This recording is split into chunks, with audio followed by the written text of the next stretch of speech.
அடுத்து மிடுக்காய் நடக்கக்கூடிய மிதுன ராசி நேயர்களுக்கு இப்போ வரக்கூடிய நந்தன வருடத்தில் ராகு கேதுக்கள் பயிற்சியில் என்னென்னலாம் செய்யும், அந்த ராசிக்காரவங்க எப்படியெல்லாம் இருக்கணும் அப்படிங்கிறத பற்றி நம்ம ஜோதிடர் திண்டுக்கல் பி சின்ராஜ் அவங்க கிட்ட நம்ம தெளிவாக தெரிஞ்சுக்கலாம்.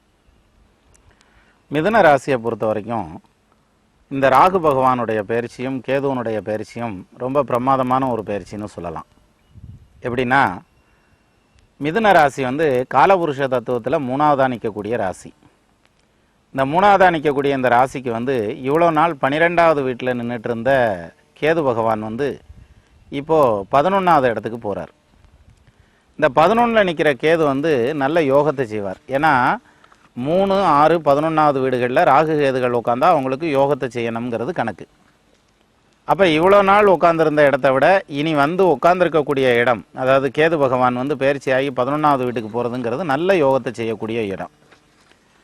எந்த விதமான யோகத்தை செய்யும் அப்படின்னா, தன லாபம், பொருள் லாபம், பூமி லாபத்தை ஏற்படுத்தணுங்கிற மாதிரியான அமைப்பு. ஏன்னா பூமி கிரகம்னு சொல்லக்கூடிய, பூமி ராசின்னு சொல்லக்கூடிய மேச ராசியில் போய் கேது உட்கார்றார்.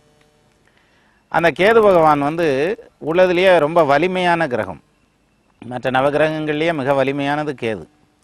இந்த கேது வந்து 8ஆம் இடத்துல போய் உட்காந்துருந்தாலோ, அல்லது வந்து 2ஆம் இடத்துல உட்காந்துருந்தாலோ, அல்லது 12ஆம் இடத்துல உட்காந்துருந்தா கூட கொஞ்சம் தொல்லைகளை சொல்லலாம். இப்போ அந்த மாதிரி இல்லை. அவர் உட்காந்துருக்கிறது இவ்வளோ நாள் 12ல் உட்காந்துருந்தார். நிறைய கோவில் குளம் சுற்றிருப்பீங்க. புண்ணிய தீர்த்தமாதல், புகழ் சிறு கோயிலாதல், நன்னிய குளங்களாதல் அப்படின்னு. இந்த 12ல் கேது இருக்கிறதுல இன்னொரு சின்ன சிக்கல் வேறு இருக்குது.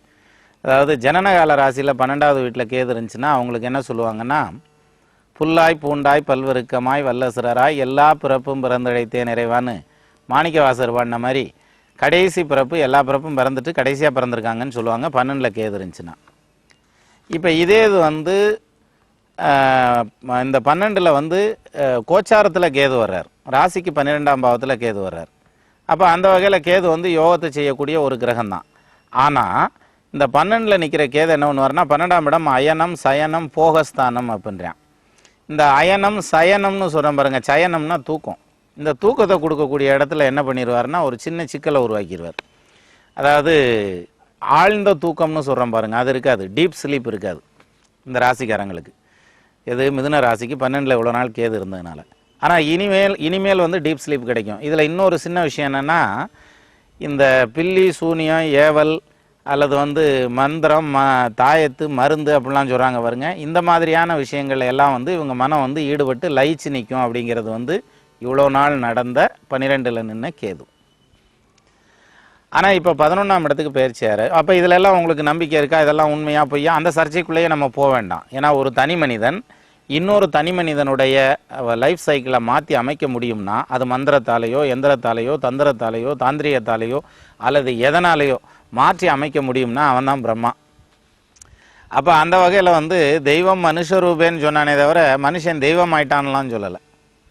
ஸோ அந்த வகையில் வந்து இந்த 12ஆம் பாவத்தில் நின்ன கேது வந்து இந்த மாதிரியான விஷயங்களில் உங்கள் மனசை வந்து கொண்டு போய் ஈடுபடுத்தியிருக்கும். இப்போ அதில் எல்லாம் விலகி 11ல் வந்து உட்காந்துருக்கிறது அருமையான இடம், நல்ல லாபத்தை கொடுக்கும். அது மட்டும் இல்லாமல் இந்த ராகு உட்காந்துருந்தது இவ்வளோ நாள் 6ஆம் இடத்துல இருந்தார், அருமையான இடம்.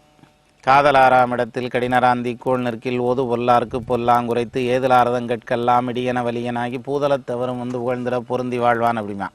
நல்லபடியாக பிழைக்கணுங்கிற மாதிரியான ஒரு அமைப்பு 6ல் ராகு இருந்தால் எப்பேற்பட்ட எதிர்ப்பாக இருந்தாலும் தெரிச்சு ஓடி இருப்பான். இப்போ என்ன வந்துறீங்களா, இந்த ஆஃப் ஆகி நின்னாங்க பாருங்க, பூரா கிளம்பி வர்றதுக்கான டைம் அந்த ராகு பயிற்சியை பொறுத்த வரைக்கும். ராகு வந்து 6ல் இருந்து 5க்கு வந்து நிற்கிறார். பஞ்சமஸ்தானம்னு சொல்லக்கூடிய 5வது வீட்டில் வந்து நிற்கிறார். இப்போ 5ல் வந்து நின்னா ராகு என்ன செய்ய போகிறார், பூர்வீக சொத்து சம்மந்தமாக ஏதாவது லேசாக பிரச்சனை போஞ்சிக்கிட்டு இருந்துச்சுன்னா அது வந்து இன்னும் கொஞ்சம் பெருசாகும். அது கூட ஒரு வகையில் நல்லது தான்.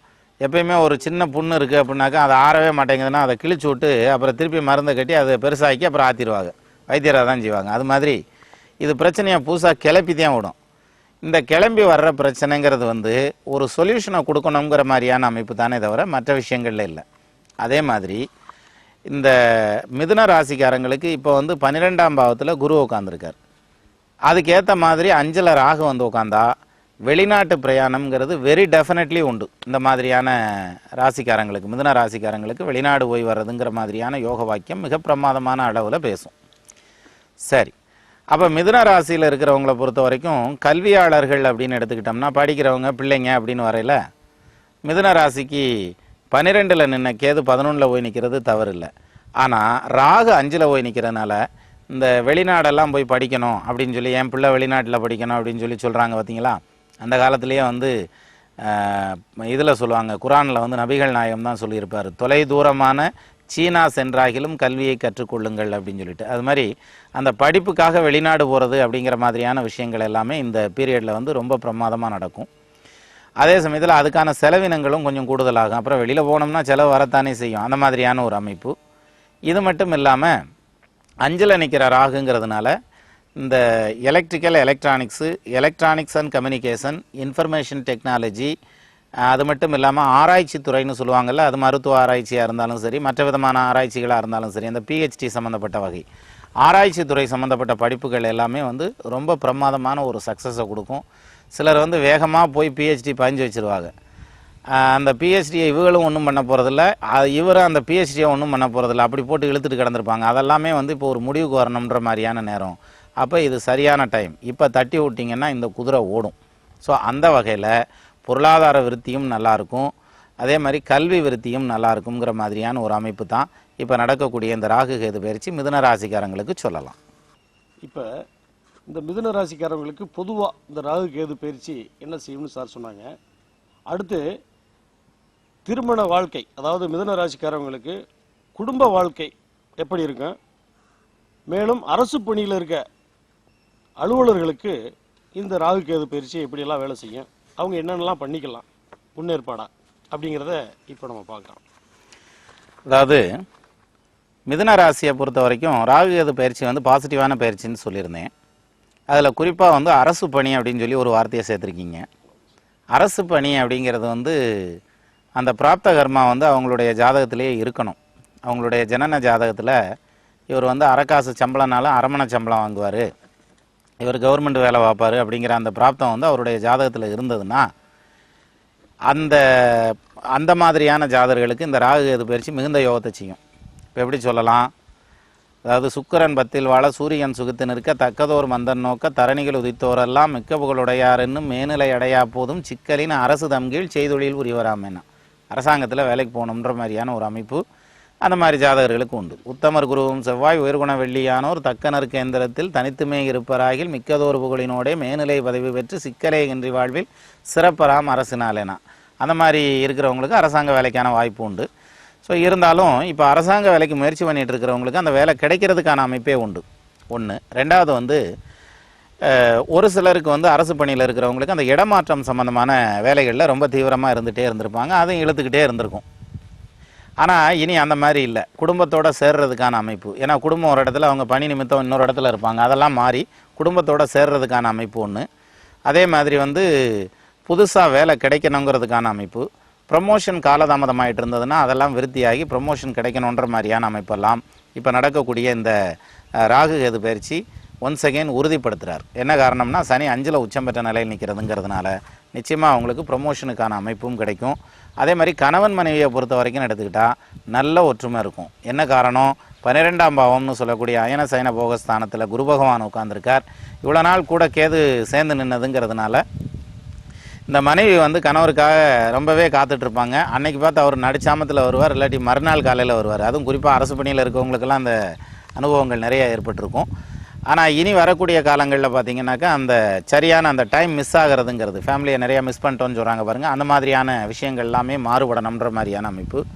அதுலேயும் வந்து இந்த இரவு நேர வேலையில் முழு நேரமாக இருப்பாங்க இல்லையா, குறிப்பாக வந்து கம்ப்யூட்டர் ஃபீல்டில் இருக்கவங்கலாம் பார்த்திங்கன்னா இரவு நேர வேலைகளில் முழு நேரமாக இருப்பாங்க.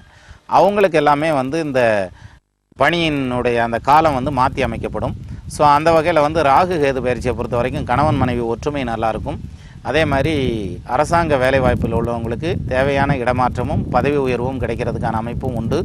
அதே மாதிரி வந்து பொருளாதார ரீதியாக மேம்படக்கூடிய ஒரு அமைப்பும் வந்து இந்த மிதுன ராசிக்காரங்களுக்கு வலுவாகவே சொல்லலாம்னு இருக்குது. மிதுன ராசியில் இருக்கிறவங்களுக்கு இந்த மனைவியெல்லாம் வந்து வீட்டில் வந்து வீடு கட்டணும் வீடு கட்டணும்னு சொல்லிக்கிட்டே இருந்திருப்பாங்க. சொல்லிக்கிட்டே இருந்திருக்கிறதுங்கிறத விட வீடு கட்டுறதை விட வீட்டுக்காரரோட சண்டை கட்டியிருப்பாங்க நிறையா. இனி வரக்கூடிய காலம் அந்த மாதிரி இல்லை. 12ல் குரு பகவான் வந்து நிற்கிறதுனால சுப செலவுகள் பண்ணுறதுக்கான அமைப்பு இருக்குதுங்கிறதுனால வீடு கட்டுற யோகம் அவங்களுக்கு உண்டு மிதுன ராசியை பொறுத்த வரைக்கும். அது மட்டும் இல்லாமல் மிதுன ராசியில் வந்து நடந்திருக்கக்கூடிய ராகு பயிற்சி 5ஆம் பாவத்தில் நிற்கிறதுங்கிறதுனால இடமாற்றம் அப்படிங்கிற மாதிரியான அமைப்பு கொடுத்தாலும் 11ல் நிற்கிற கேது வந்து நல்ல விதமான யோக பாவத்தை கொடுக்குது.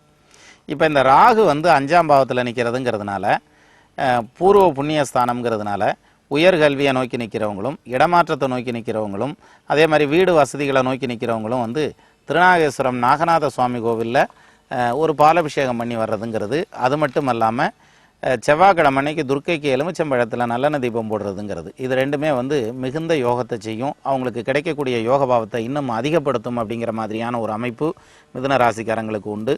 அதை இந்த வழிபாடை மட்டும் செஞ்சுட்டு வந்தீங்கன்னா உங்களுடைய எதிர்காலமும் நிச்சயமாக நல்லாயிருக்கும். உங்களுடைய எதிர்காலம் நல்லா இருக்கணும்னு நானும் வேண்டிக்கிறேன். எனக்காக மட்டுமல்லாமல் லோகக்ஷேமத்திற்காக நீங்களும் வேண்டிக்கங்க. நெல்லுக்கு இறைத்த நீர் வாய்க்கால் ஒளியோடி புல்லுக்கும் புசியுமாம் தொல்லுலகில் மிதுன ராசிக்காரர்கள் ஒருவர் உளரையில் அவர் பொருட்டு எல்லோருக்கும் பெய்யும் மழைன்னு இருக்கட்டும். அப்போது மிதுன ராசிக்காரர்கள் வந்து ஆள் போல் தழை தழைத்து அருகது போல் வேரூன்றி மூங்கில் போல் கிளை கிடைத்து முதியாமல் வாழ்ந்திருக்க வாழ்க்கை என வாழ்த்தி அமைகிறேன். வணக்கம்.